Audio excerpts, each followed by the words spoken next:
आह, आज का जो सेशन है ना वो काफ़ी इम्पोर्टेंट होने वाला और बड़ी मज़ेदार। क्योंकि अगर आप ट्रेंड देखोगे ना सर्वांगसम त्रिभुज का क्वेश्चंस के बारे में, तो एसएससी हो चाहे रेलवे हो। अगर मैं एसएससी की बात करूँ तो 2022 से 23 24 25 जो इस कुछ दिन पहले जो एग्जामिनेशन हुआ, पेपर हुआ एसएससी का, उसमें भी देखोगे एक क्वेश्चन लगातार पूछता आ रहा है। तो एक तो ये है कि हर एक एग्जाम में, हर एक पेपर में आपको एक क्वेश्चन सर्वांगसम त्रिभुज से इससे अवश्य आएगा, फर्स्ट। दूसरी बात, आप इसको कम समय में अच्छे से तैयारी कर सकते हो क्योंकि काफ़ी छोटा पोर्शन है, ठीक है। तीसरी बात, जिसको बिल्कुल भी नॉलेज नहीं है मैथ का, वो भी सर्वांगसम त्रिभुज को बहुत अच्छे से समझ सकता है। एकदम आसान चैप्टर है ये। मुझे लगता है कि मैथ का सबसे आसान चैप्टर, बशर्ते आप, मैं जो कुछ भी बताने जा रहा हूँ आप उसको ध्यान से समझना। और चौथी बात, सर्वांगसम त्रिभुज ना समरूप त्रिभुज का आधार है। अगर आप सर्वांगसम त्रिभुज को, कंग्रुएंसी को अच्छे से समझ जाते हो तो आप सिमिलर जो ट्रायंगल्स हैं उसको आसानी से समझ जाओगे, ठीक है। तो स्टार्ट करते हैं। तो सर्वांगसम त्रिभुज जो है ना, जिसको कंग्रुएंट ट्रायंगल बोलते हैं, तो सर्वांगसम त्रिभुज को समझने से पहले हम दो वर्ड को समझते हैं। दो वर्ड क्या है? एक है शेप और एक है size. Shape and size, shape और साइज, माप और आकार जिसको बोलते हैं। साइज मीन्स क्या? कोई छोटा कोई बड़ा। जैसे मैंने एक छोटा लाइन खींचा, अब ये बड़ा लाइन खींच दिया, तो इसकी जो साइज है ये बड़ी है इससे, है ना। मान लो ये ट्रायंगल है, ये छोटा ट्रायंगल। अगर मैंने ये खींचा तो इससे बड़ा ट्रायंगल ये हो गया, तो इसकी जो साइज है इससे बड़ी है। मान लो ये सर्किल है, अब मैंने एक और सर्किल खींच दिया, तो देखो ये वाली जो सर्किल है इससे बड़ी है, तो साइज में बड़ी है। तो साइज का मतलब क्या? कोई छोटा कितना और बड़ा, साइज का मतलब यही है ना। मैं ये क्यों बता रहा हूँ?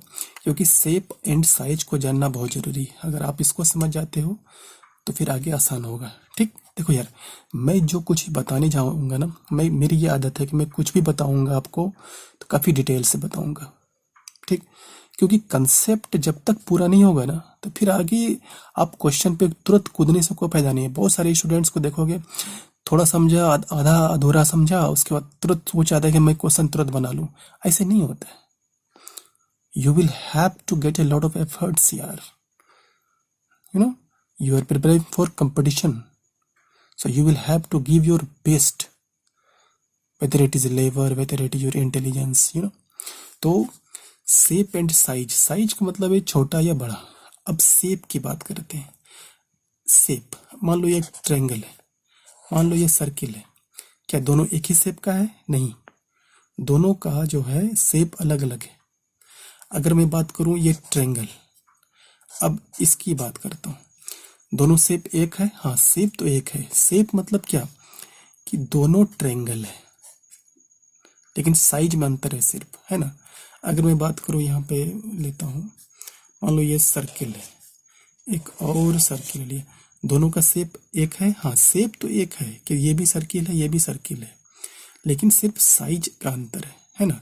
तो शेप एंड साइज में अंतर होता है, इतना तो आपको समझ में आ गया होगा। अब आते हैं सर्वांगसम त्रिभुज के बारे में। सर्वांगसम मीन्स क्या होता है? सर्वांगसम त्रिभुज, ठीक है, मैं बता रहा हूँ कि सर्वांगसम, सर्वांगसम मीन्स क्या? सर्व, अंग और सम, ये तीन वर्ड से बना है।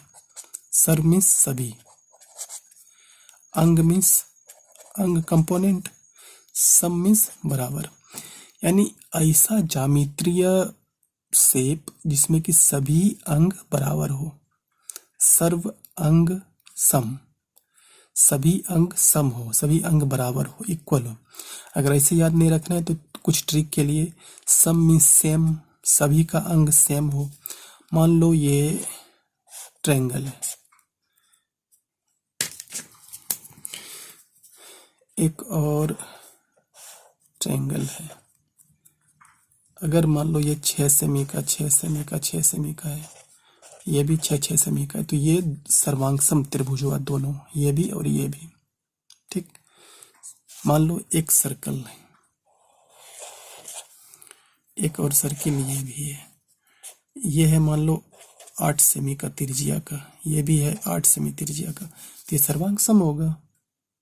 ठीक, तो सर्वांगसम त्रिभुज, हम यहाँ पर त्रिभुज की बात कर रहे हैं क्योंकि क्वेश्चंस जितने भी आते हैं वो सर्वांगसम त्रिभुज के बारे में, तो हम अपने को यहाँ पर कन्फाइन करेंगे सर्वांगसम त्रिभुज पर। ठीक, तो दो सर्वांगसम त्रिभुज मतलब दो ऐसा त्रिभुज,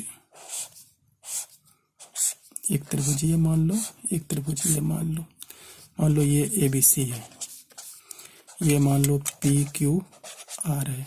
ठीक, तो ऐसा त्रिभुज इसके सभी अंग बराबर हो, मान लो ये तीनों के दोनों ट्रायंगल ABC और ट्रायंगल PQR, अगर तीनों का ये दोनों त्रिभुज हर तरह से बराबर हो, यानी एक त्रिभुज को उठाकर अगर इस पे रख दें तो कंप्लीटली ढक ले। मान लो ट्रायंगल ABC है, ट्रायंगल ABC है और दूसरा ट्रायंगल है PQR, तो अगर हम इस त्रिभुज को उठाकर इस पे रख दें तो कंप्लीटली ओवरलैप कर जाए, ढक जाए, या फिर इसी को हम इस पर भी उठा के रख दें तो कंप्लीटली अगर ये इसको ढक ले तो ये दोनों एक दूसरे का सर्वांगसम त्रिभुज है। तब हम कहेंगे कि triangle ABC is congruent to triangle PQR। ठीक, तो सवाल उठता है कि ठीक है, दोनों हर तरह से समान होना चाहिए, कोई दो त्रिभुज हर तरह से समान होना चाहिए, सेम होना चाहिए, बराबर होना चाहिए, भुजा भी होना चाहिए उस दोनों के बीच का एंगल, तो कुछ तो शर्त होगा ना। मान लो कि तुम हो, तुम चाह रहे हो कि हम सरकारी नौकरी करें, सरकारी नौकरी के लिए सरकार ने शर्त रखा है ना कि हाँ भाई तुमको कंपटीशन पास करना पड़ेगा, तभी हम तुमको टैलेंटेड समझेंगे, तभी तुमको काम के लायक समझेंगे, तो कुछ तो शर्त है ना, कुछ उपबंध है ना, कंडीशन, टर्म्स कंडीशन। उसी तरह कोई दो त्रिभुज सर्वांगसम है कि नहीं है, इसका क्या शर्त है, क्या उपबंध क्या है, शर्त क्या है इसका, तो किस आधार पे हम समझेंगे कि कंडीशन कुछ तो होगा ना कि हाँ भाई दो त्रिभुज, किस आधार पे हम उसको सर्वांगसम साबित करेंगे। कोई दो त्रिभुज को हम कैसे साबित करेंगे कि ठीक है दो त्रिभुज मेरा सर्वांगसम है, तो कुछ सम उसके कंडीशन होते हैं, कोई दो त्रिभुज के कंडीशन होते हैं कि हाँ भाई हम उसको कैसे साबित करेंगे कि दो त्रिभुज मेरा सर्वांगसम है। कैसे, एक कंडीशन, बहुत सारी कंडीशन है। ऐसे देखो, ये तो हम सभी जानते हैं कि कोई दो त्रिभुज है, मान लो ABC है, हम जानते हैं कि इसमें 3 भुजाएं होती हैं यानी साइड्स, और 3 कोण भी होते हैं, है ना, जिसका कि 180 डिग्री होता है तीनों का, यानी 3 + 3 6 अंग होते हैं, किसी त्रिभुज के 6 अंग होते हैं। ठीक है, ये तो हमें पता है, तो मैंने पहले ही पढ़ाया हुआ है। अब देखो उसका कंडीशन क्या है सर्वांगसम त्रिभुज को, कि हाँ दो त्रिभुज मेरा सर्वांगसम है। कैसे, किस आधार पे हम बोलते हैं कि सर्वांगसम, कैसे हम साबित करेंगे, प्रूव कैसे करेंगे। इसको प्रूव करने के लिए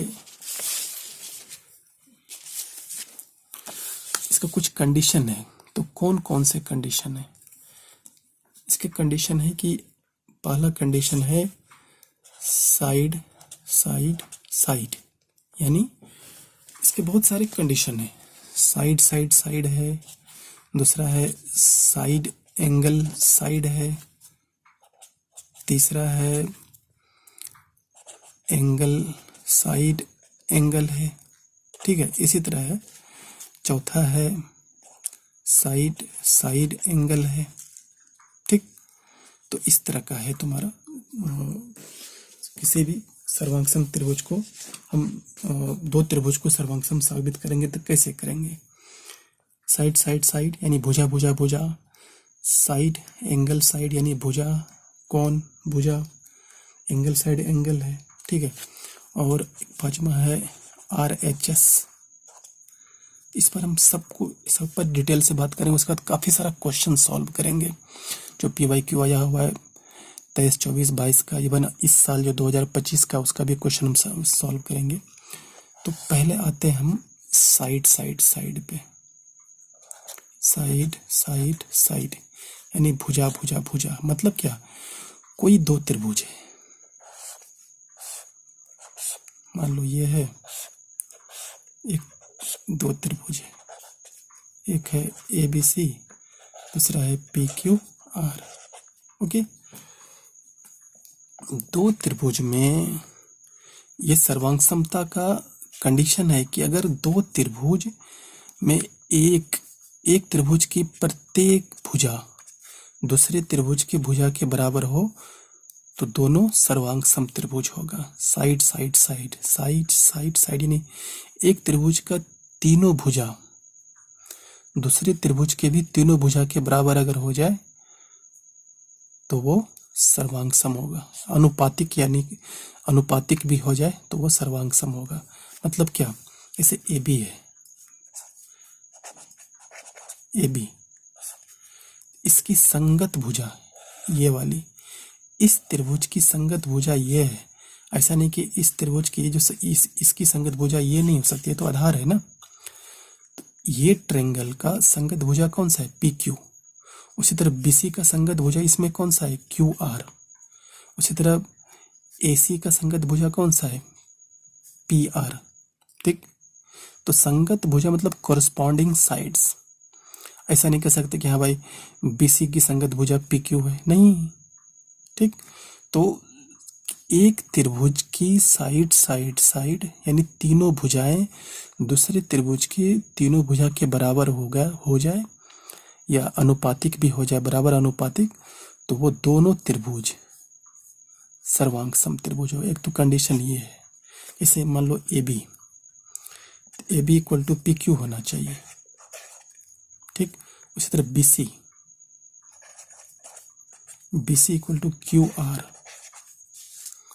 और AC इक्वल टू PR होना चाहिए।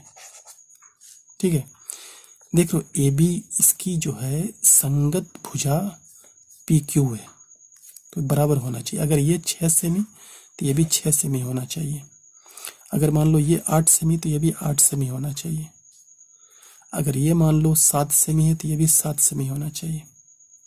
ठीक है, तो किसी दो त्रिभुज में तीनों भुजा उसी दूसरे त्रिभुज के संगत तीनों भुजाओं के, संगत इंपॉर्टेंट है, कोरस्पॉन्डिंग वर्ड जो है ना इंपॉर्टेंट है, संगत भुजा के बराबर हो, तब हम कह सकते हैं कि त्रिभुज ABC जो है वो कंग्रुएंट यानी संगत सर्वांगसम है किसका, ट्रायंगल PQR का। और एक बात इंपॉर्टेंट है, हम ऐसा नहीं लिख सकते कि त्रिभुज ABC सर्वांगसम है त्रिभुज QRP का, नहीं, ये गलत है। क्यों गलत है, ABC जो है AB, यहाँ देख लो भुजा कौन सा AB BC CA, तो AB जो भुजा है ना ये QR, यहाँ देखो AB का संगत कौन कौन सा है, PQ है ना कि QR है। इसको याद रखना पड़ेगा कि AB जो त्रिभुज है ना, इस AB साइड जो है भुजा, इस त्रिभुज की भुजा का संगत भुजा कौन सा है, PQ है ना कि QR है। तो गलत हो गया, ये नहीं लिख सकते हम, है ना। अब इसमें देखो AB भुजा PQ, ठीक है, BC QR तो BC QR, हाँ, CA तो RP CA तो RP, ठीक है। ठीक, तो ये पहला कंडीशन था मेरा SSS, यानी एक त्रिभुज की तीनों भुजाएं अगर दूसरे त्रिभुज के संगत तीनों भुजाओं के बराबर हो तो वो सर्वांग सम है। इसका मतलब क्या हुआ, अगर मान लो हमको बोलेगा कि ठीक है दो त्रिभुज है, देखो क्वेश्चन बता रहे हैं कैसे आता है, दो त्रिभुज है, दो सर्वांग सम त्रिभुज है, उसमें BC अगर 8 सेमी है तो QR बताओ, तो वो भी तो 8 सेमी ही होगा ना। अगर बोलेगा कि दो सर्वांगसम त्रिभुज एबीसी और पीक्यूआर है, उसमें एक भुजा AB है, उसकी लंबाई 6 सेमी है। तो त्रिभुज PQ की लंबाई कितनी होगी, तो उसकी भी तो 6 सेमी होगी ना, क्योंकि संगत बराबर होता है ना। ठीक,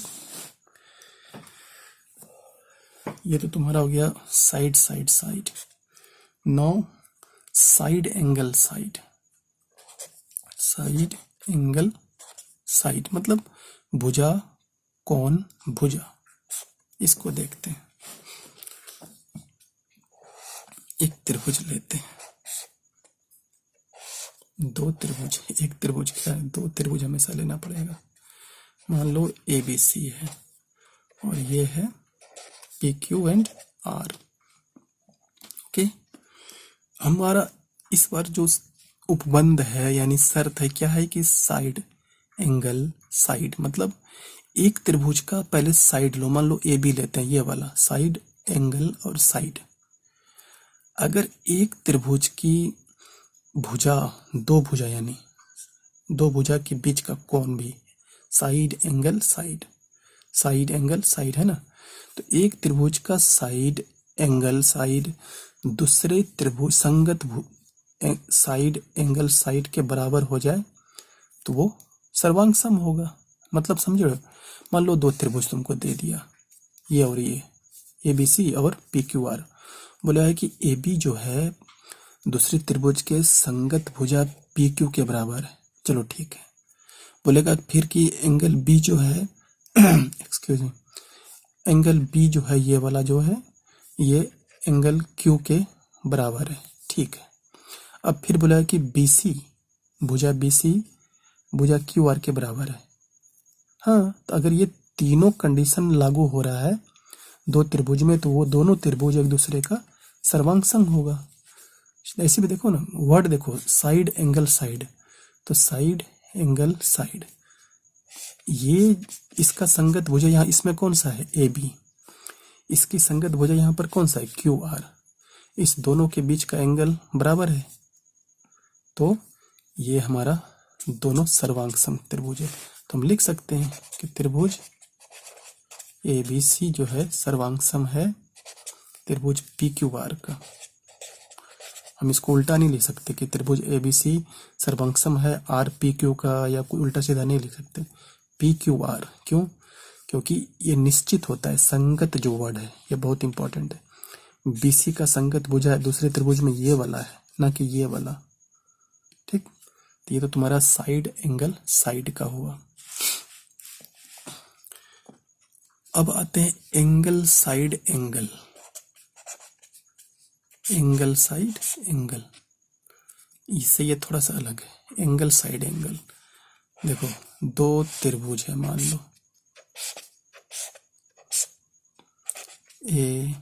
ABC PQ, सॉरी दिख नहीं रहा था, PQR। ओके, हम पढ़ रहे हैं इस बार एंगल साइड एंगल। इस त्रिभुज में देखो, मान लो ये एंगल है, फिर ये भुजा है, अब फिर ये एंगल है, ये दो एंगल है। ओके, देखो मैंने ब्लैक कर दिया, इस दो पे ध्यान देते हैं। इस बार कंडीशन है कि किसी भी त्रिभुज में अगर एंगल फिर साइड लगातार फिर एंगल, फिर दूसरे त्रिभुज में भी अगर संगत एंगल, इसका संगत एंगल ये है, इसका संगत एंगल ये नहीं है, फिर भुजा फिर एंगल बराबर हो जाए तो दोनों त्रिभुज क्या होगा, सर्वांग सम होगा। ठीक, देखो angle A equal to angle P होना चाहिए, भुजा AB इक्वल टू भुजा PQ होना चाहिए, AB जो है इक्वल टू PQ होना चाहिए, सॉरी AB भुजा जो है ना वो PQ के बराबर होना चाहिए। ठीक, और angle A equal to angle P होना चाहिए, साथ ही angle B equal to angle Q होना चाहिए। अगर ये तीनों कंडीशन फुलफिल कर रहा है तो ये दोनों एक दूसरे का सर्वांग समत्रिभुज होगा। ठीक, एंगल साइड एंगल। इसके पहले मेरा क्या था, साइड एंगल साइड था, अब क्या आ गया, एंगल साइड एंगल। ओके ना, बस सिर्फ याद रखते जाना है कि सर्वांगसम में कौन कौन सा लागू होता है कंडीशन। ओके ना, अब आते हैं एंगल एंगल साइड पे। Angle angle side, angle angle लगातार एंगल एंगल साइड पे। मान लो दो त्रिभुज है, एक दो। ओके, मान लो इसको नाम देते हैं कुछ भी, जैसा तुम्हारा नाम है, मैं नहीं जानता तुम्हारा नाम क्या है, फिर भी मान लो ए बी सी है। पता है सर्वांगसम त्रिभुज, दो सर्वांगसम त्रिभुज को ना एकदम जुड़वा भाई बहन नहीं होता है, जुड़वा भाई बहन नहीं, जुड़वा भाई या फिर जुड़वा बहन, एकदम देखने में एक समान, अगर लंबाई में भी एक समान हो, उसी तरह समझो इसको। ठीक, तो एंगल एंगल साइड, इस बार कंडीशन मेरा क्या है, एंगल एंगल साइड, यानी एंगल एंगल और ये साइड, एंगल एंगल लगातार है, देख रहे हो, तो एंगल एंगल साइड। उसी तरह ये एंगल एंगल साइड होना चाहिए, दो एंगल के बाद। ऐसे भी यहाँ देख रहे हो ना, दो एंगल के बाद तीसरा साइड है। तो अगर किसी त्रिभुज का दो एंगल और उसके बाद का साइड दूसरे त्रिभुज के संगत कोण, यानी संगत एंगल और साइड बराबर हो, तो वो दोनों सर्वांग समत्रिभुज होगा। यानी अगर angle A equal to angle P होना चाहिए, ठीक, ये और ये एंगल, उसी तरह एंगल बी और एंगल क्यू बराबर होना चाहिए, angle B equal to angle Q बराबर होना चाहिए, और भुजा B C equal to Q R होना चाहिए, B C equal to Q R. हम ऐसा नहीं लिख सकते कि B C equal to P Q, नहीं, इसका संगत भुजा तो ये हुआ ना। उसी तरह बी जो कोण है, इसका संगत कोण ये हुआ क्यू, ना कि आर। अगर ये तीनों कंडीशन लागू हो रहा है तो हम कह सकते हैं कि ट्रायंगल ए बी सी जो है वो सर्वांगसम है ट्रायंगल पी क्यू आर का। ठीक, तो ये है तेरा। नेक्स्ट है तुम्हारा लास्ट और इम्पोर्टेंट है आर एच एस। अब ये आर एच एस क्या है, इसको अगर ध्यान से देखोगे तो, पहले इसको साइड से मैं बता रहा हूँ, पहले फिगर देखोगे तो समझ में आ जाएगा।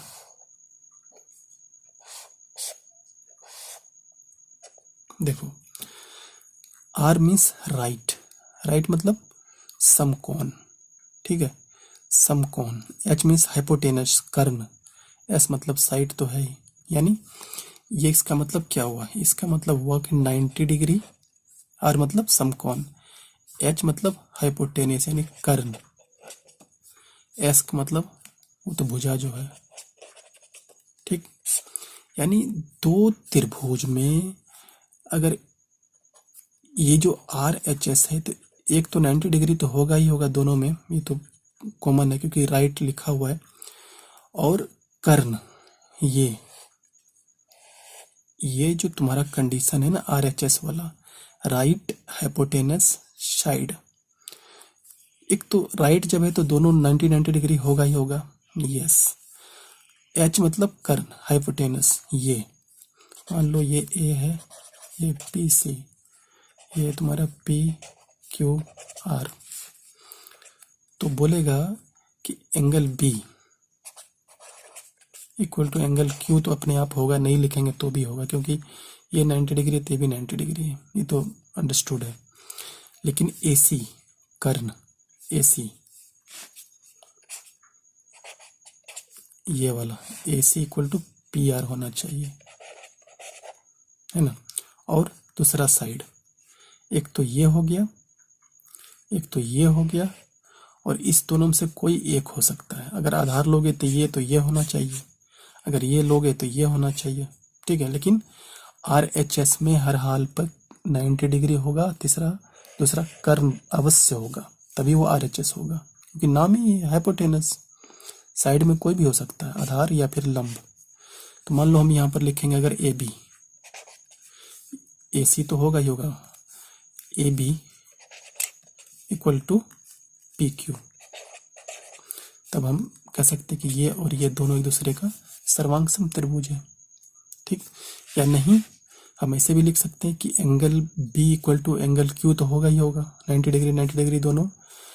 AC इक्वल टू PQ तो होगा ही होगा, क्योंकि दोनों कर्ण। और BC इक्वल टू QR, क्योंकि इसका संगत भुजा ये है, इसका संगत ये कर्ण है, तो इसका भी यहाँ संगत कर्ण AC है। ये लंब है AB, तो इसका भी लंब यहाँ PQ है, संगत PQ। इस स्थिति में दोनों त्रिभुज सर्वांग सम त्रिभुज हुआ। ठीक, अगर हम ध्यान से देखें ना, तो सर्वांग सम त्रिभुज, ये जो RHS जो कंडीशन है ना उपबंध, इसमें देखोगे तो ये वाला जो कंडीशन है RHS, ये एक तरह से एंगल साइड साइड वाला कंडीशन है। कैसे? Angle side side, angle side side, है ना। ओके, अब एक और आते हैं। अभी तक हमने क्या जाना कि किसी भी त्रिभुज का अगर तीनों भुजा बराबर हो जाए तो वो दो त्रिभुज सर्वांग सम होगा। ओके, अब आते हैं इस सर्वांग सम में एक और महत्वपूर्ण कंडीशन ए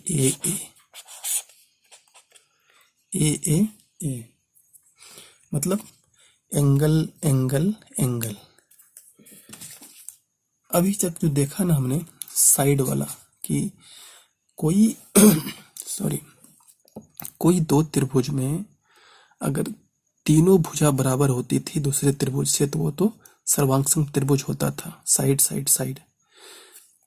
इससे क्या हम ऐसा कह सकते हैं कि एंगल एंगल एंगल, अगर एक त्रिभुज में तीनों एंगल दूसरे त्रिभुज के तीनों एंगल के बराबर हो जाए तो क्या वो सर्वांग सम होगा? कंडीशन है क्या?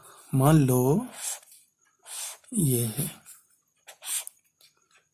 ये भी है, A B C P Q R। Okay, अब देखो, अगर मैं बोलूं कि ये एंगल ये एंगल ये एंगल, उसी तरह ये एंगल ये एंगल ये एंगल, अगर इस त्रिभुज की ये A B और C तीनों कोण इस त्रिभुज के तीनों कोण के बराबर हो जाए तो क्या ये दोनों त्रिभुज सर्वांग सम हो सकता है? तो कोई जरूरी नहीं कि होगा, बहुत सारा ऐसा है कि जिसमें नहीं भी हो सकता है। कैसे? मैं दिखाता हूं तुम्हें साबित करके।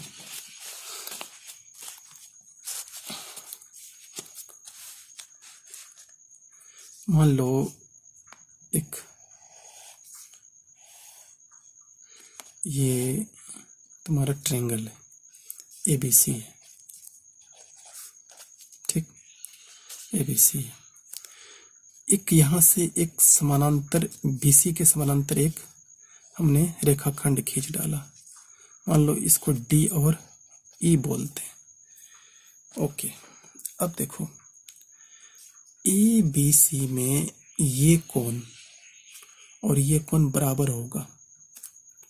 याद करो, ये दोनों संगत कोण है, तो हम लिख सकते हैं ना angle D equal to angle B।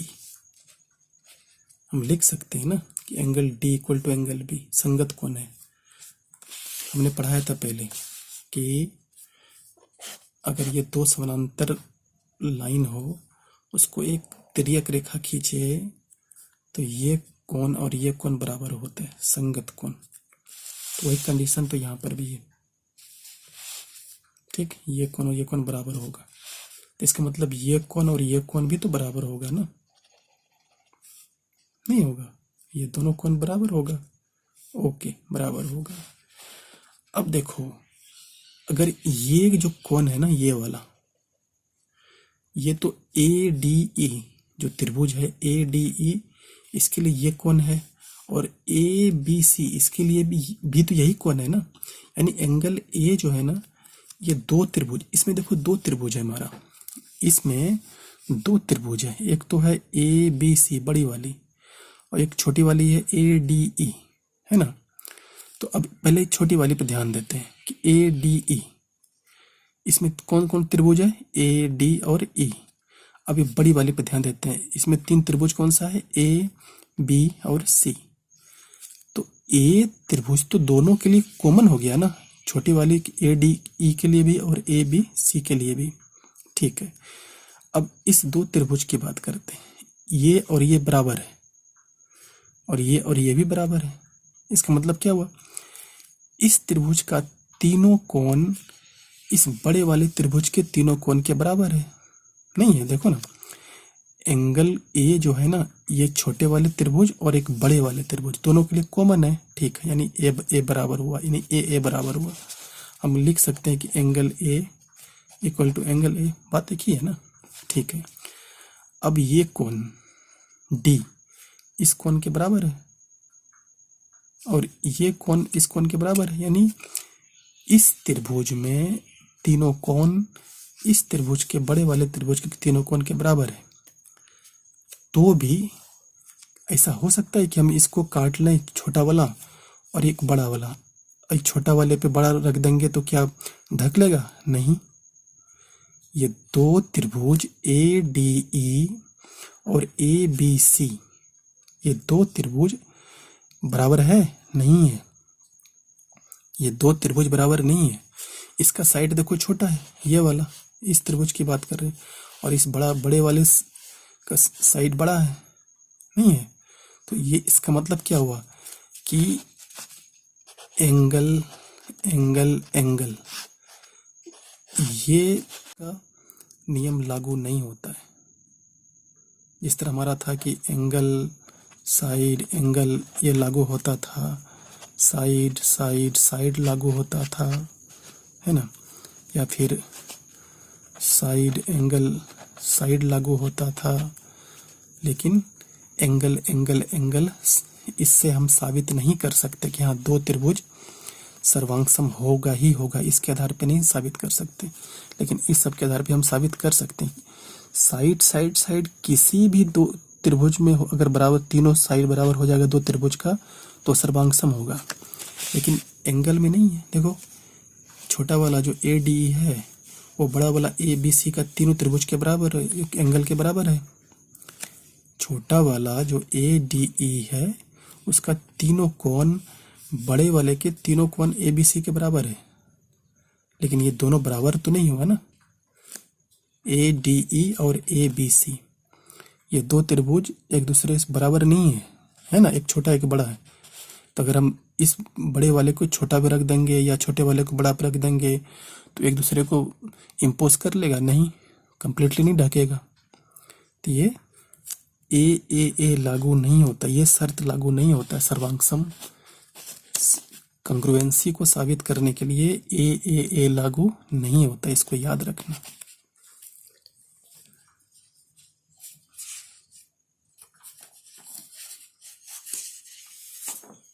ठीक है,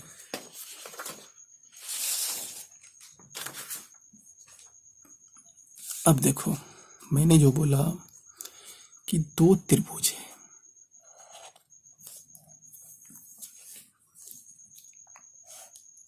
एक ये है एक ये है।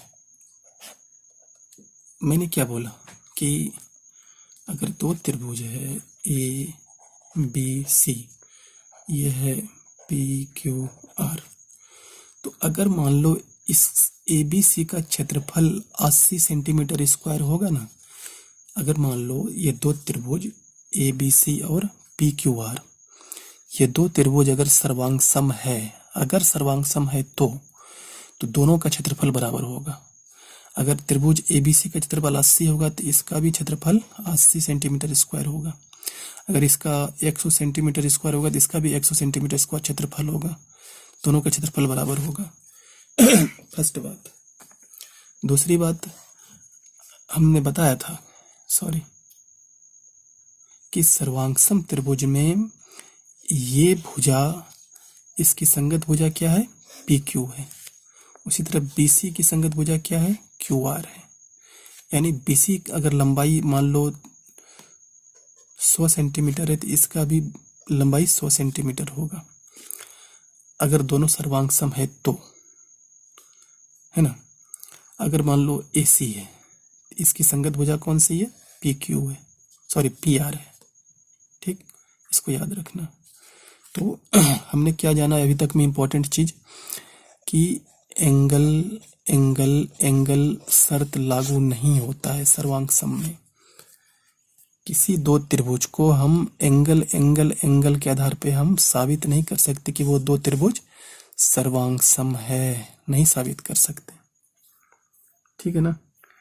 बाकी हम साइड साइड साइड के आधार पे साबित कर सकते हैं, एंगल साइड एंगल के आधार पे साबित कर सकते हैं, या फिर साइड एंगल साइड के आधार पे साबित कर सकते हैं, या फिर RHS यानी 90 डिग्री कर्ण और भुजा, इसके आधार पे हम साबित कर सकते हैं, लेकिन AA के आधार पे साबित नहीं कर सकते। ठीक, इसको याद रखना है, बहुत इंपॉर्टेंट। अब कुछ क्वेश्चंस लेते हैं। क्वेश्चन तुम्हारे स्क्रीन पे है, इसको बनाओ, बहुत आसान है। देखो, सर्वांगसम के नियम को ध्यान में रखकर बेमेल शर्त को चुने।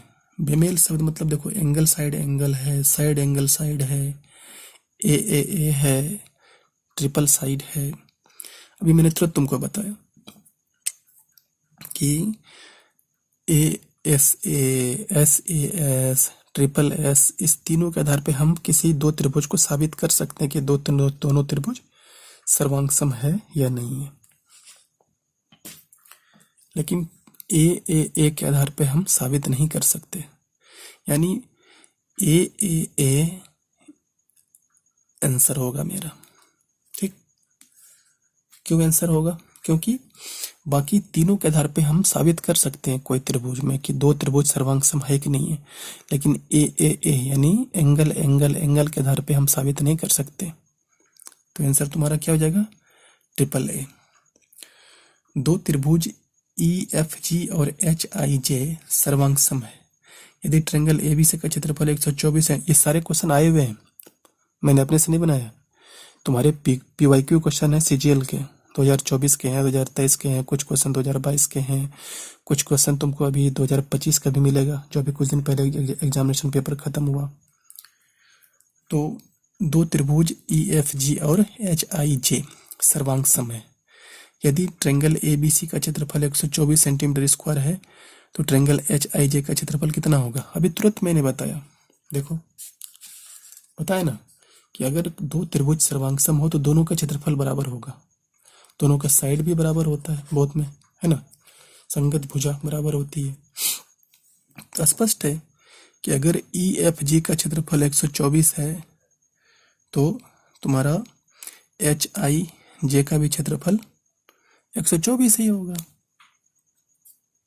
ठीक है, नेक्स्ट है, निम्न में किस मानदंड को लागू करने से दो त्रिभुजों को सर्वांगसम सिद्ध किया जा सकता है, सिद्ध नहीं किया जा सकता, सॉरी। तुम्हारा क्वेश्चन स्पष्ट है। अभी मैंने बताया तुमको कि निम्न में किस मानदंड को यानी शर्त को लागू करने से दो त्रिभुजों की सर्वांगसम सिद्ध नहीं किया जा सकता है। तो ट्रिपल ए, कौन यानी एक त्रिभुज का तीनों कोण दूसरे त्रिभुज के तीनों कोण के बराबर नहीं हो सकता है, कोई जरूरी नहीं है। कैसे, अभी और देखो एग्जांपल, देखो यहाँ पे मान लो ये हमारा है समबाहु त्रिभुज, ये भी तो मेरा समबाहु त्रिभुज हो सकता है ना। समबाहु त्रिभुज में तीनों कोण 60 डिग्री का होता है, इसमें भी तो तीनों कोण 60 डिग्री का होगा, इवन इसमें भी तीनों कोण 60 डिग्री का हो सकता है। ठीक है, लेकिन तीनों का देखो शेप शेप तो एक है कि तीनों त्रिभुज है, लेकिन साइज तीनों का अलग अलग है। इसका मतलब क्या है कि हम कोण के आधार पे नहीं कह सकते, कोण के आधार पे, तीनों कोण के आधार पे हम नहीं कह सकते कि हाँ वो तीनों या दोनों सर्वांगसम है कि नहीं है। तो एंगल एंगल एंगल शर्त लागू नहीं होता इस पे। ठीक, नेक्स्ट क्वेश्चन है, एक त्रिभुज एक्स वाई जेड सर्वांगसम है त्रिभुज ए बी सी का तथा एंगल एक्स 50 डिग्री है, एंगल वाई 70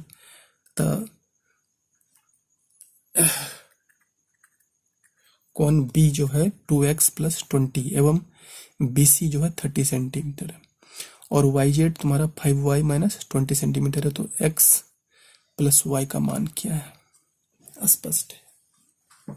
देखो यहाँ पर एक त्रिभुज है XYZ, एक त्रिभुज मान लेते हैं ये XYZ है, एक है ये ABC XYZ और ये मान लेते हैं ABC है। एंगल X 50 डिग्री है, एंगल Y 70 डिग्री है और कोण B जो है ये वाला, इसमें ये वाला कोण B तुम्हारा कितना है 2x + 20 और BC ये भुजा कितना है 30 सेंटीमीटर है और YZ ये इसको दिया हुआ है तुम्हारा YZ कितना दिया है 5y - 20। तो x + y निकालना है हमको, क्या होगा? देखो कितना आसान है यार, इसमें स्पष्ट लिखा हुआ है कि ये दोनों XYZ और ABC दोनों त्रिभुज सर्वांगसम है।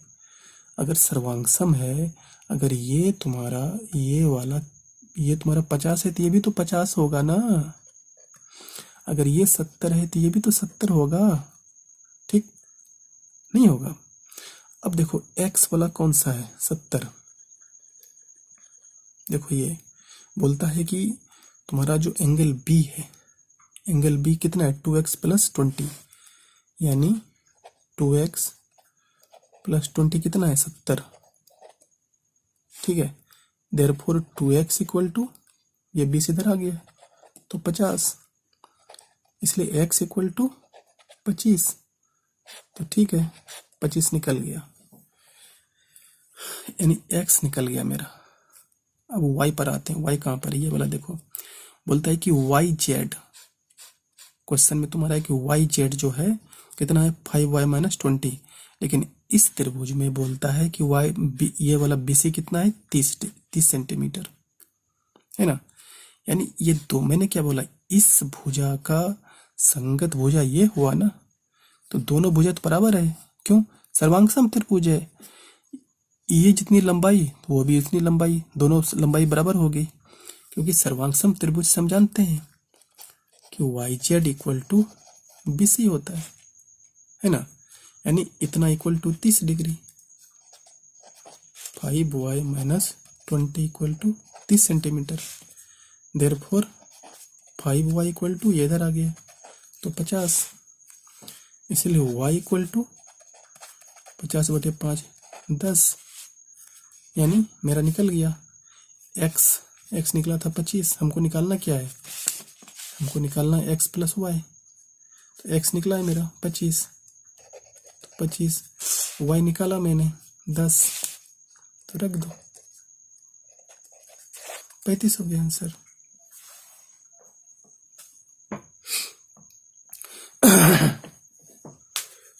Sorry, next question,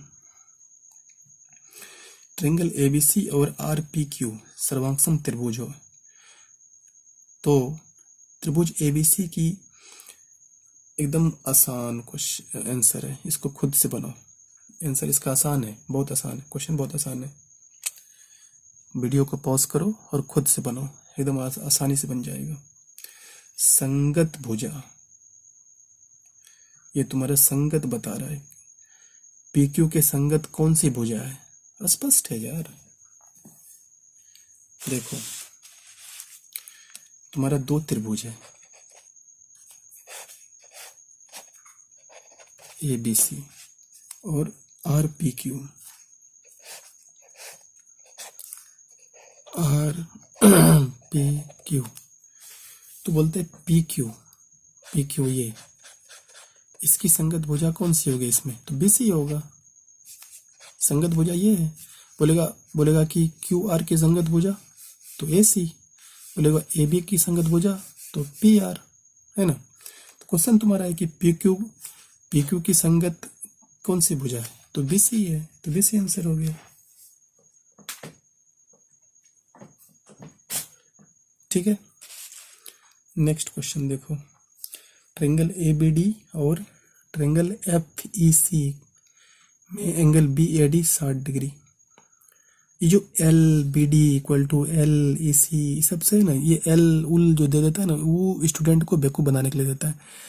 B D दे देता तो क्या काम नहीं चलता क्या, B D equal to E सी बोल देता है ना। तो तुम्हारा क्वेश्चन है, इसको थोड़ा समझना। देखो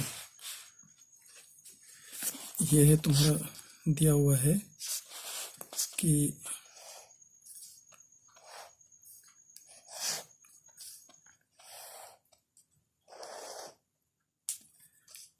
ए बी डी, ये एक त्रिभुज है ए बी डी, और दूसरी है सी एफ ई। दो त्रिभुज दी हुई है सॉरी, दो त्रिभुज दी हुई है ए बी डी और एफ ई सी। ठीक, जो एफ ई सी है उस त्रिभुज पे ध्यान दो, एफ ई सी पे। तुम्हारा क्वेश्चन है कि बी ए डी 60 डिग्री है, तो बी ए डी यानी ये वाला कितना है 60 डिग्री। ओके, बी डी ये वाला, B D equal to E C, B D equal to E C दिया हुआ है क्वेश्चन के अनुसार ए सी। अगर देखो ऐसे भी देखो, तुम्हारा क्या बोलता है कि ये बी ए डी 60 डिग्री है, बी डी ये आधार इस त्रिभुज के एफ ई सी के आधार के बराबर है, सी एफ ई सी। ठीक, और एंगल ए बी डी जो है एफ ई सी की 90 डिग्री है, ए बी डी ये वाला और एफ ई सी ये वाला 90 डिग्री। ठीक, और ए बी ये भुजा एफ ई के बराबर है, ये और ये भुजा बराबर है। अगर एक तरह से ध्यान से देखो ना, तो ये सर्वांग सम त्रिभुज है। क्यों है सर्वांग सम त्रिभुज, एंगल साइड एंगल, या नहीं इसको ऐसे भी समझो, साइड एंगल साइड। क्यों, ये क्वेश्चन में दिया हुआ है कि ए बी जो है एफ ई के बराबर है, और ये 90 डिग्री है तो ये भी तो 90 डिग्री है, नहीं है। अगर 90 डिग्री है तो आर एच एस मत समझ लेना, क्योंकि एच जो हाइपोटेनस है कर्ण, उसके बारे में कुछ नहीं बोला गया इसमें। ठीक है, ये आर एच एस लागू नहीं होगा, आर एच एस सर्वांग समता लागू नहीं होगा। तो है तो सर्वांग सम त्रिभुज है दोनों, कौन सा, ए बी डी और एफ ई सी। तो साइड ये, तो इसका भी साइड बराबर है, दोनों साइड बराबर है। अगर ये 60 डिग्री तो ये भी 60 डिग्री होगा, पक्का है। ये 90 डिग्री तो ये भी 90 डिग्री है। तो क्वेश्चन तुम्हारा क्या बोलता है कि angle B A D, angle B A D और एंगल एफ सी ई क्या होगा। देखो बी ए डी तो तुम्हारा दिया हुआ है पहले से 60 डिग्री है, हमको निकालना है एफ सी ई।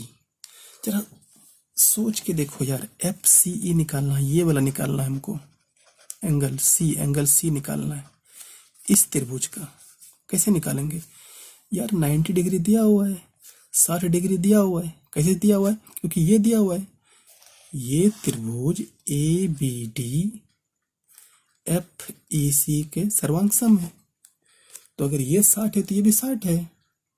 तो इस त्रिभुज पे दिमाग लगाओ, एफ ई सी पे 90 डिग्री प्लस 60 डिग्री तो कितना हो गया 150। तो बचा ये 30 डिग्री, यानी एक त्रिभुज में 180 डिग्री ही तो होता है ना तीनों मिलाकर। तो 90 प्लस 60 कितना हो गया 150, बचा 30। यानी एफ सी ई कितना 30 डिग्री। और बी ए डी दिया हुआ है, बी ए डी 60 डिग्री। तो 2/1 यानी 2:1 आंसर। नेक्स्ट क्वेश्चन तुम्हारे स्क्रीन पे।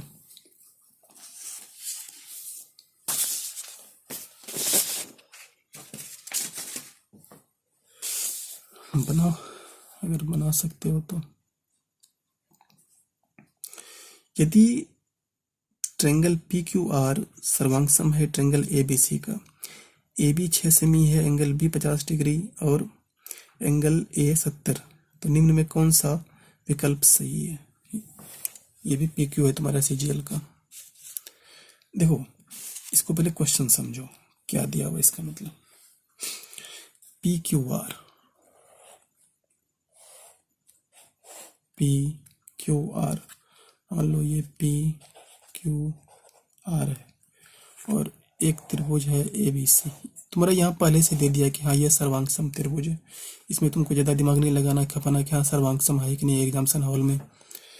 तो ये दोनों त्रिभुज सर्वांग है, यानी अगर क्यू आर तो बी सी के बराबर होगा, अगर एंगल पी है तो ए के बराबर होगा। ठीक, अब देखते हैं क्या बोलता है। ए बी ए बी दिया हुआ है कितना 6। तो स्पष्ट है कि अगर ए बी दिया हुआ है तो इसका संगत भुजा कौन सा इसमें पी क्यू है, तो ये भी 6 होगा। आंख मूंद के बोल सकते हैं कोई सर्वांग है। एंगल बी 50 डिग्री है, क्वेश्चन में तुम्हारा है कि एंगल बी ये वाला 50 है तो ये भी 50 होगा। ठीक, एंगल ए 70 डिग्री है, एंगल ए ये वाला 70 है तो ये भी 70 होगा अपने आप। अब बात करते हैं कि इसमें या इसमें, देखो दोनों त्रिभुज में 2-2 कोण दे दिया गया है, तीसरा अपने आप निकल जाएगा क्योंकि 180 डिग्री होता है तीनों मिलाकर। तीन त्रिभुज के तीनों कोण का योग 180 होता है ना। तो 70 + 50 कितना हुआ 120 हुआ ना। अगर 120 डिग्री हो गया है, बाकी तीसरा एंगल कितना हो जाएगा स्पष्ट 60 होगा। तो अगर 60 डिग्री एंगल आर होगा, आर या तो आर होगा या तो सी होगा, देख रहे हो ये वाला या फिर ये वाला होगा, क्योंकि ये दोनों तो दे दिया गया है। तो तुम्हारा एंगल आर 60 डिग्री होगा। तो सबसे पहले ऑप्शन बी तो अपने आप खत्म हो गया कि एंगल क्यू 60 डिग्री नहीं हो सकता है, एंगल क्यू तो 50 डिग्री है। उसी तरह ए भी खत्म, एंगल पी 60 डिग्री नहीं होगा। तो बचा तुम्हारा क्या सी और डी ऑप्शन में कि एंगल आर 60 डिग्री। ओके, अब देखो भुजा जो तुम्हारा दिया है क्यू आर या क्यू पी, तुम्हारा दिया हुआ है कि क्यू आर 6 सेमी। तुम्हारा क्वेश्चन में देखो क्या दिया हुआ है, ए बी 6 सेमी है, ए बी जो है ना ये 6 सेमी है। ये देखो क्वेश्चन में तुम्हारा दिया हुआ है कि ए बी 6 सेमी है। अगर ए बी 6 सेमी है तो पी क्यू भी तो 6 सेमी होगा ना, है ना, क्योंकि सर्वांग त्रिभुज है। स्पष्ट तुम्हारा क्वेश्चन में कि सर्वांग त्रिभुज है। तो अगर ये ए बी मेरा 6 सेमी है तो इसका संगत भुजा ये है ना, ए बी का संगत भुजा कौन सा पी क्यू। तो अगर ए बी 6 सेमी तो पी क्यू भी 6 सेमी। तो तुम्हारा यानी पी क्यू मतलब क्या क्यू पी, तो तुम्हारा डी आंसर हो जाएगा, क्योंकि क्यू पी बोलो या पी क्यू बोलो। ओके, तो डी आंसर है, क्यू आर नहीं। क्यू आर 6 सेमी है कि नहीं है स्पष्ट नहीं है हमारा क्वेश्चन में। ठीक, नेक्स्ट क्वेश्चन देखो।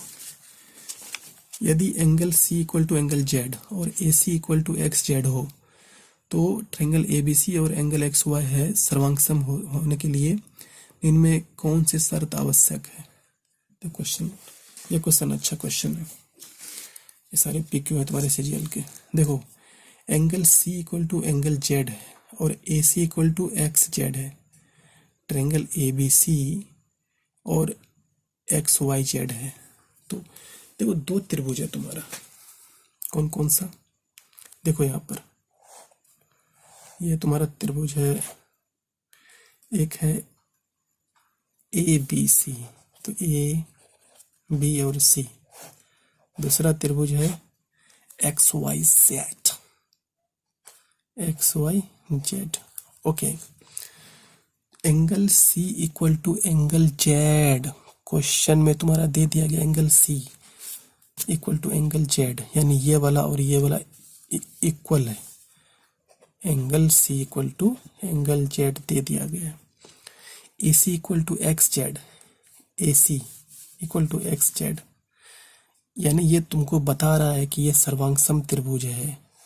AC इक्वल टू XZ, ये वाला, ये और ये दोनों बराबर है, ठीक है।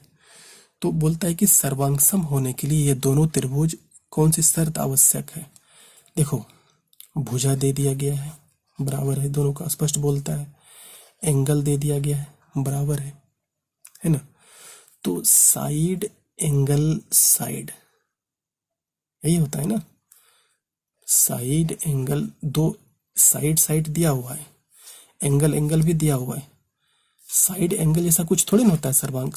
सर्वांग समता को सिद्ध करने के लिए 3 लेटर चाहिए ना, साइड एंगल साइड, यानी तो साइड साइड बराबर है, ठीक है। एंगल भी बोलता है बराबर है, क्वेश्चन में तुम्हारा angle C equal to angle Z, तो एंगल, इसका मतलब क्या है, अब फिर साइड एंगल साइड आएगा ना, कि साइड एंगल एंगल नहीं होता है। साइड एंगल एंगल जैसा नहीं होता कुछ, ठीक है। तो साइड एंगल साइड होना चाहिए। साइड कौन सा, ये वाला। BC इक्वल टू YZ होना चाहिए, तब मेरा आएगा। तो BC पहला तुम्हारा आंसर है, BC इक्वल टू YZ। क्यों, सर्वांग होने के लिए हमको क्या चाहिए, साइड और एंगल तो तुम्हारा क्वेश्चन में दे दिया गया है। अब हमें एक और साइड चाहिए जो दोनों का बराबर हो। कौन, एंगल के बाद वाला, तभी तो मेरा ये सर्वांग समता का ये कंडीशन प्रूव होगा ना, है ना। साइड एंगल साइड वाला तभी तो मेरा लागू होगा ना। क्यों, साइड तो दे दिया गया है, एंगल भी दे दिया गया है, दूसरा साइड नहीं दिया है, तो हमको दूसरा साइड पूरा करना है, ये वाला साइड एंगल साइड, है ना। नेक्स्ट तुम्हारा है कि चित्र में तुम्हारा दिया हुआ है कि AB equal to AD equal to 7 सेमी। चित्र में दिया है कि AB जो है AD के बराबर है, और AC जो है वो AE के बराबर है, तथा BC 11 सेमी है। तो AD की लंबाई, अरे स्पष्ट है यार, ये तो एकदम आसानी से खुद बनाओ। ये दोनों सर्वांग त्रिभुज है। देखो ध्यान दो, दो जो त्रिभुज है ना तुम्हारा ABC और ADE, ये दोनों सर्वांग त्रिभुज है ना।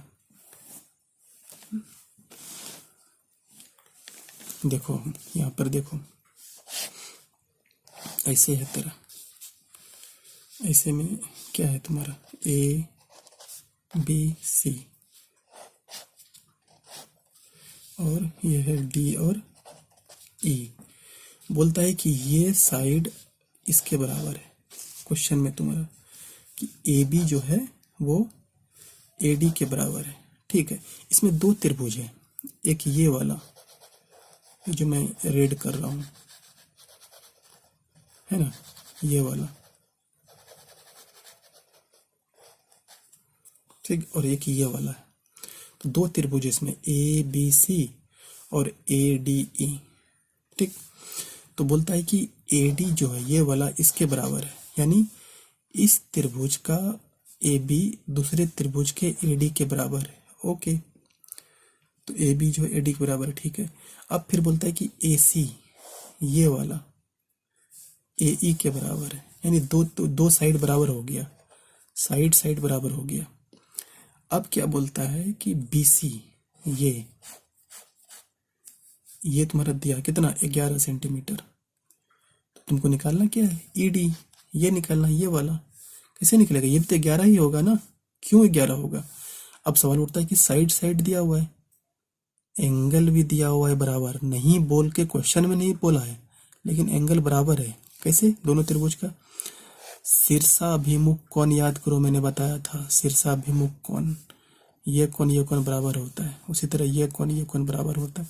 देखो ये कोण और ये कोण बराबर है दोनों त्रिभुज का, तो साइड एंगल साइड हो गया। तो अगर BC 11 है तो AD भी 11 होगा।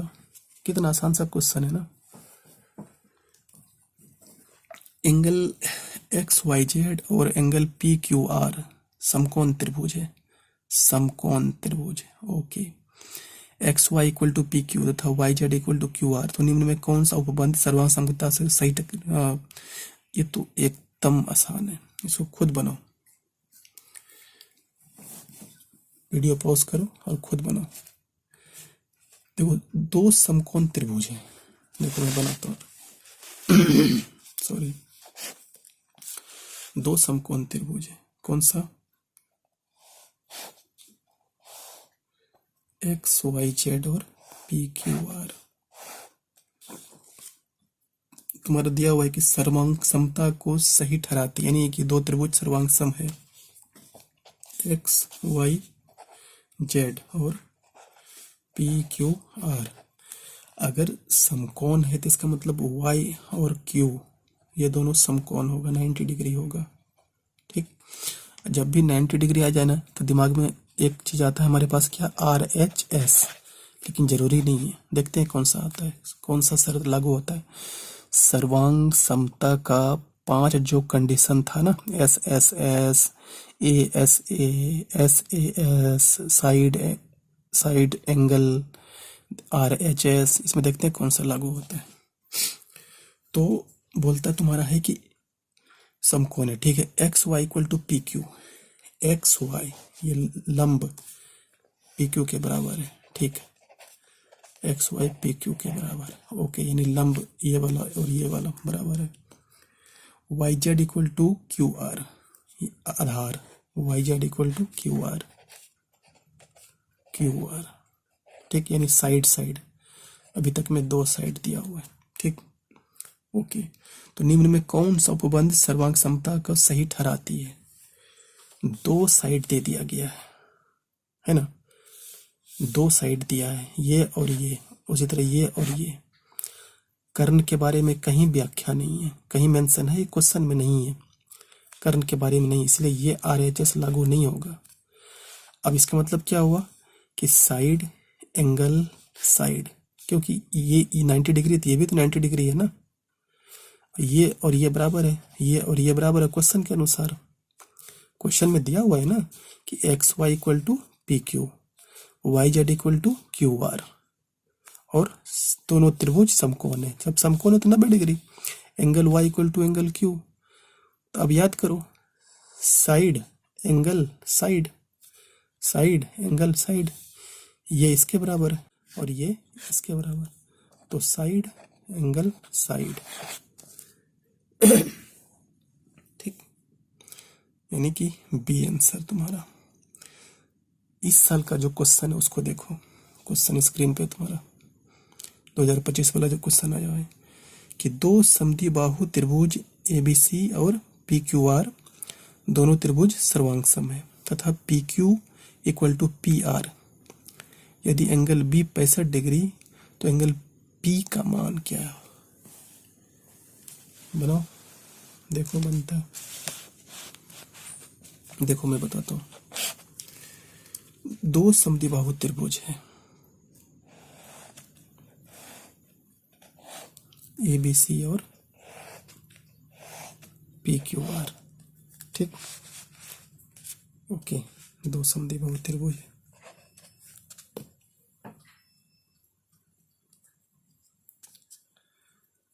ओके, तो दो समद्विबाहु त्रिभुज है ABC और PQR,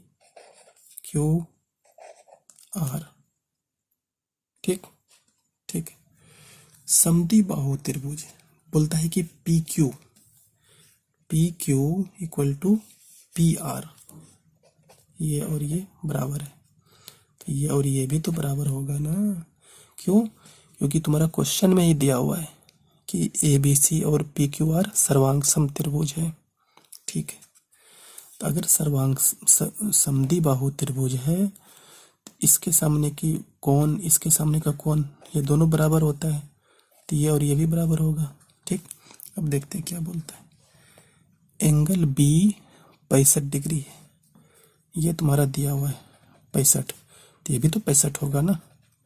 अगर ये 65 है तो ये भी 65 होगा, तो ये भी 65 होगा। ठीक, तो एंगल पी निकालना है, ये वाला। कैसे निकालेंगे? किसी भी त्रिभुज में 180 डिग्री होता है तीनों मिला के, तो 65 प्लस 65 कितना? 130 नहीं होगा? 65 प्लस 65 प्लस इतना इक्वल टू 180 डिग्री होता है ना, तो 65 प्लस 65 कितना? 130, अब प्लस पी इक्वल टू 180 डिग्री, यानी पी कितना हो जाएगा? 130 है तो पी कितना हो जाएगा? 150। 180 में 130 गया तो 50 होगा ना, 50 डिग्री आंसर है ना। नेक्स्ट क्वेश्चन हमारे स्क्रीन पे है कि दो त्रिभुज पी क्यू आर और टी एम एन, ये दो सर्वांग समत्रिभुज है। Angle P equal to angle T तथा P Q equal to T M. यदि टी एम की लंबाई 7 सेमी है और पी आर की लंबाई भी 7 सेमी है तो क्यू आर की लंबाई क्या हो? अगर एम एन, क्वेश्चन बहुत आसान है यार, इसको खुद बनाओ।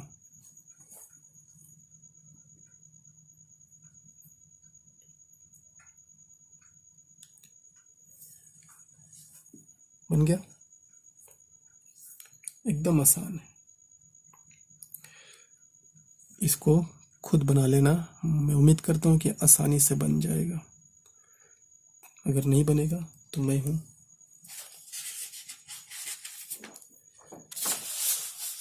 चलो मैं ही बना देता हूँ। देखो, क्वेश्चन तुम्हारा स्पष्ट बोलता है कि दो त्रिभुज है पी क्यू आर और टी एम एन। देखो यहाँ पे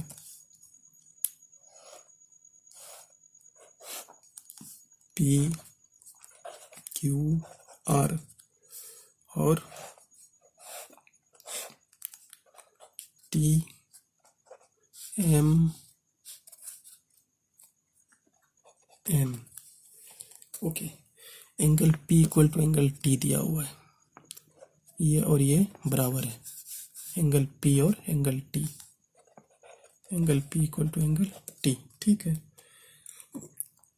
बोलता है क्वेश्चन में कि P Q equal to T M, P Q ये वाला equal to T M, P Q equal to T M, भुजा यानी दिया हुआ है। कितना है? 7 सेमी। पी क्यू टी एम की लंबाई कितनी है? 7 सेमी। अगर ये 7 है तो ये भी तो 7 होगा ना, क्योंकि सर्वांग समत्रिभुज है। क्वेश्चन में पी आर की लंबाई भी 7 सेमी है। पी आर ये अगर 7 है तो ये भी तो 7 होगा ना, सर्वांग समत्रिभुज है इसीलिए। ठीक है, तो क्यू आर की लंबाई बताएं। अगर एम एन 9.2 सेमी है, यह है 9.2 सेमी, तो ये भी तो 9.2 सेमी होगा, तो हो गया 9.2 सेमी आंसर। तो बच्चों वाला आंसर है, नहीं है? बिल्कुल इजी क्वेश्चन है। नेक्स्ट क्वेश्चन देखो, बिंदु P और S रेखाखंड क्यू आर के एक ही और इस प्रकार है कि angle P Q R 90 degree है, angle S R Q 90 degree तथा P Q equal to S R हो तो सही विकल्प का चयन करें। ये अच्छा क्वेश्चन है। देखो, तुम्हारे यहाँ पर 90 डिग्री दिया हुआ है, यानी त्रिभुज जो है ना वो समकोण त्रिभुज है ना, समकोण त्रिभुज। देखो कौन सा है? पी क्यू आर समकोण त्रिभुज।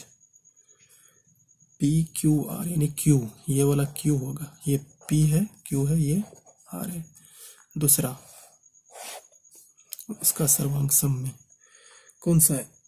S R Q, S R Q, ये 90 डिग्री तो ये भी 90 डिग्री है। ठीक है, क्वेश्चन में दिया हो। ओके, फिर क्या बोलता है कि बिंदु P और S रेखाखंड QR के एक ही ओर है। ओके, इसको दूसरे तरीके से बनाना पड़ेगा। देखो, इसका डायग्राम अलग तरीके से बनेगा। ये तुम्हारा है PQR। ओके, ये 90 डिग्री है। ठीक है, बोलता है कि बिंदु P और S रेखाखंड QR की एक ही ओर इस प्रकार है कि PQR 90 डिग्री। ओके, और SRQ ये त्रिभुज, देखो ये वाला SRQ भी 90 डिग्री है, ये वाला भी 90 डिग्री है। ठीक, यहाँ दो त्रिभुज आ गया तुम्हारा, PQR और SRQ। ओके, तुम्हारा क्वेश्चन है कि PQ इक्वल टू SR, ये वाला PQ इक्वल टू SR, ये दो त्रिभुज का ये भुजा बराबर है। अब जरा सोच के देखो यार, एक त्रिभुज तुम्हारा PQR है, दूसरा त्रिभुज SRQ है। एक त्रिभुज की भुजा दूसरे त्रिभुज की भुजा के बराबर है और कोण भी बराबर है, 90 डिग्री 90 डिग्री, है ना।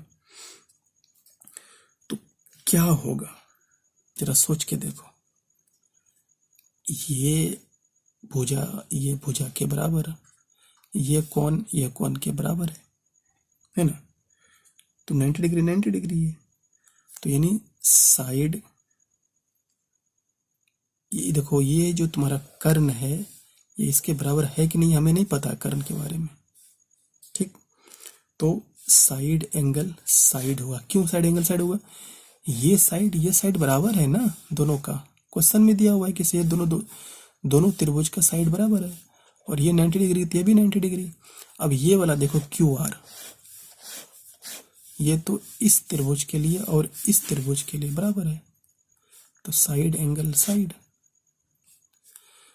इस साइड का इस साइड से बराबर, ये एंगल बराबर, और ये तो आधार है, आधार दोनों के लिए कॉमन है, तो साइड एंगल साइड,